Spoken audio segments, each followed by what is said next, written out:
Welcome to Daytime Ottawa here on this Wednesday. Coming up on the show, we're going to tell you how Rogers is helping more Canadians stay connected. We're also going to go down to the Rideau Canal and give you a first. I'm not going to tell you what it is. You're going to have to stay tuned for that. And we're going to catch up with Paul Little Ray Goulet to find out the impact it's had on his business. The pandemic has been just absolutely brutal on his industry. So we'll catch up with Paul. But first up, we're going to be talking about heart health and things you need to think about if you're over 40 years old. So I am in that category. I'm joined by Dr. Joyce Johnson. Welcome to the show, Joyce. Great to have you here. And I mean, you probably don't have to follow these. You're probably not over 40, but a guy like myself is. Let's talk about, Statistics Canada. They're showing that heart disease and stroke, they remain two of the highest causes of death in the country, and I imagine around the world as well, Joyce.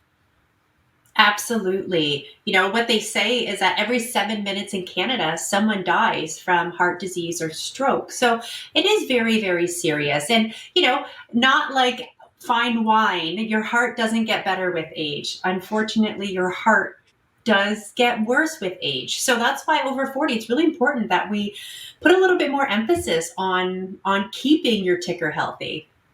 Well, let's look at some of those things that we can do. You've got 5 things that can help us that hurt your heart after 40. And the first one Yes. is, I think, it's going to be a bit of a surprise for some people, and that is not flossing. Absolutely. So it's really important that you do brush your teeth regularly, that you're flossing every single day. There's different floss picks, just regular floss as well. There's a really strong connection between oral health and heart health.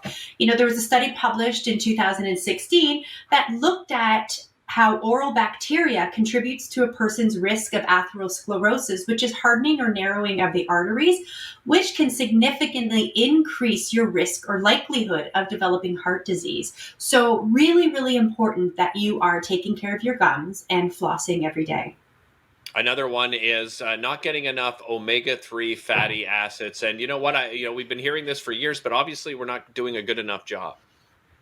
Absolutely. So omega-3 is fantastic for your cardiovascular system. You can get it in a supplement form. You can get different foods. So I have salmon here. I have omega-3 rich eggs. I have walnuts, chia, flax seeds. These are all great sources of omega-3. And what omega-3 does is it helps prevent clotting of your blood, and it reduces the risk of stroke. And it also can help to lower triglycerides, which is a type of blood fat that's linked to heart disease. So really important for your heart to make sure that you are getting these good, healthy fats. Joyce, I'm feeling guilty for the next one because I do it much too often, and that is skipping breakfast. Yes. So it's really important to start your day off right. So some really great options. Steel cutouts really are the way to go because they are so high in fiber. And fiber, we know, is really great at helping to lower your LDL or bad cholesterol. And, we know that fiber also keeps the rest of our body and bowels healthy.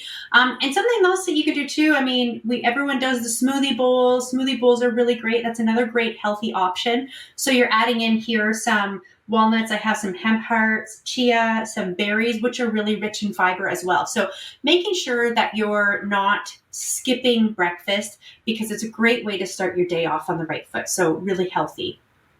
Admittedly, I've heard of the first 3 things, and when I look at the fourth that you've passed along to me here, I've never heard of it before. So this could be something our viewers have never heard of either, and that is not looking after your CoQ10 levels. What is CoQ10 levels?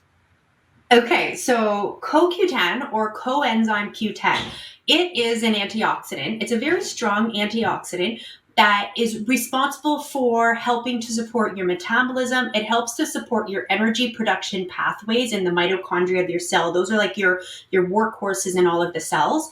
And it has a really strong affinity for muscles that work really hard, like your heart, for example. So your body naturally can make CoQ10, but as we age, we do decrease, we make less and less. We can get it from some foods, and I have some food sources here, like cauliflower, broccoli is another source, and spinach, strawberries. I have peanuts, lentils, oranges, or in a supplement form. The other thing is if you take a blood pressure lowering medication. There are some beta blockers, also cholesterol lowering medication, statins that have been linked to reducing CoQ10 production in your body. So we do know that supplementing or eating foods rich in CoQ10 can help to balance off that deficiency that can happen. So really important at helping to keep your heart muscle strong. Now I know how to say it properly too.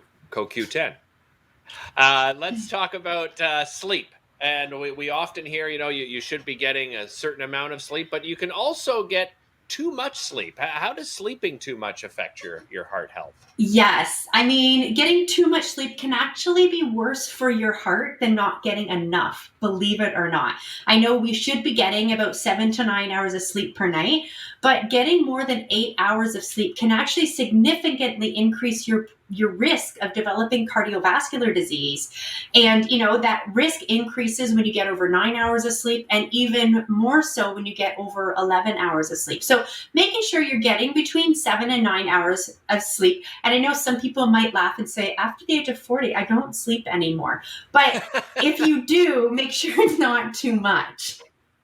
No, it's interesting you say that, because my poor wife falls into that category you just described, is that she doesn't get to sleep enough. She wakes up in the middle of the night so often and has to read a book to get back to bed. And then I'm the Oh, opposite. So you've kind of put a red flag for me.